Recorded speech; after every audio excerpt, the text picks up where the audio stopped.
রোহের মাত্রা কামনা করি এবং এই 5ই আগস্টে যারা বিভিন্নভাবে মৃত্যুবরণ করছেন এবং বিভিন্ন হসপিটালে চিকিৎসাধীন আছে, মহান আল্লাহ রাব্বুল আলামিন তাদেরকে অতি দ্রুত সুস্থ করে দিক, তারা যেন আবার পুনরায় এই দেশের সেবা করতে পারে।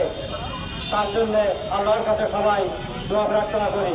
সাথে সাথে আমরা সবাই দেশটাকে সুন্দরভাবে সাজানোর জন্য মিলেমিশে কাঁধে কাঁধ রেখে একসঙ্গে কাজ করি, যাতে বাংলাদেশকে বিশ্বের দরবারে সুন্দর একটা নাম দিয়ে যাতে বাংলাদেশকে মুখ উজ্জ্বল আমরা করতে পারি। আমরা সবাই সবার জায়গা থেকে সুন্দরভাবে কাজ করি, যাতে দেশে কোনো বিশৃঙ্খলা না থাকে কোনো মারামারি, না থাকে কোনো হানাহানি, না থাকে কোনো অবহেলা। তো আমরা সবাই এই ক্ষেত্রে দেশের জন্য সবাই কাজ করি। সকল মিডিয়া ভাইদেরকে অনুরোধ করব, পরিকল্পিতভাবে 25 ও 26শে ফেব্রুয়ারি একটা হত্যাযোগ্য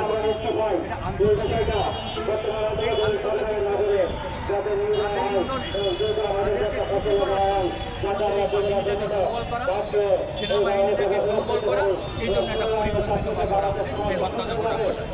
আমরা যেহেতু নিম্নবিত্ত মধ্যবিত্ত পরিবারের লোক, আমরা রাজনীতি বুঝি না, কিছু বুঝি না, তাই ওরা এই হত্যাটা আমাদের উপরে, এই নিরহ বিডিআর উপরে চাপিয়ে দেওয়া, যেই বিডিআর টোটালি এই হত্যাযজ্ঞ সম্বন্ধে কিছুই জানে।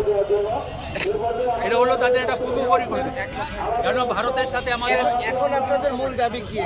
এখন আমাদের এখানে মূল দাবিটা হচ্ছে, আমরা বর্তমান বাংলাদেশ রক্তে জড়া এই নতুন করে স্বাধীন করা বাংলাদেশ ছাত্র সমন্বয় পরিষদের মাধ্যমে, ছাত্র জনতার মাধ্যমে তাদের রক্তে অর্জিত রাজপথ রঞ্জিত করে এই স্বাধীনতা অর্জন করেছি। বর্তমান জনগণের সরকার, আমাদের প্রিয় সরকার জনাব ইউনূস সাহেব আমাদের এই বিডিআরের ব্যাপারটাকে গুরুত্ব দিয়ে আমাদের এই নিরপরাধ বিডিআরগুলো, আমরা 18,520 জন লোক চাকরিচ্যুত হয়েছি। আমাদের এই বাহিনীটাকে মেধাশূন্য করার জন্য পরিকল্পিতভাবে নিরপরাধ লোকগুলো ধরে ধরে যারা মেধাবী জেসিও এনসিও সৈনিক, তাদেরকে জেল জরিমানা দিয়ে জেলে প্রেরণ করা হয়েছে। আজ দীর্ঘ 16 বছর ধরে আমাদের সেই ভাইরা জেলে পড়ে আছে। দুইটা কেসের রায়ে তারা খালাস পেলেও একটা ওই বিস্ফোরক নামক একটা মামলায় তাদেরকে জেলের মধ্যে বন্দি রাখা হয়েছে।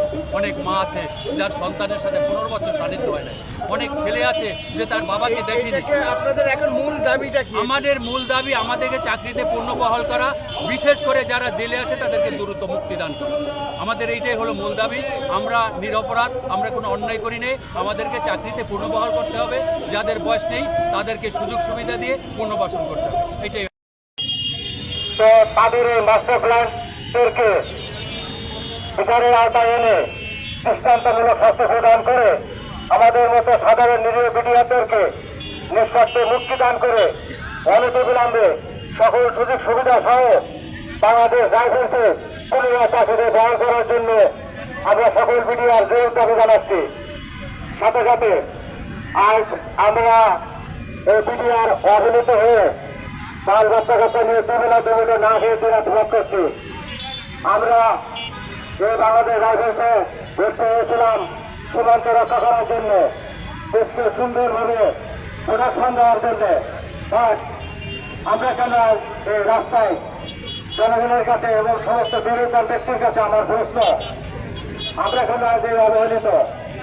অন্তর্বর্তীকালীন সরকারের কাছে আমাদের দাবি, যাতে অতি শীঘ্রই আমাদের এই বিচারকে দ্রুত টেবিলে আনে দোষী সাব্যস্ত করে আমাদেরকে যাতে বিডিআরের চাকরিতে পুনর্বহাল করা হয়, তার জন্যে অন্তর্বর্তীকালীন সরকারের কাছে জোরালোভাবে দাবি জানাচ্ছি।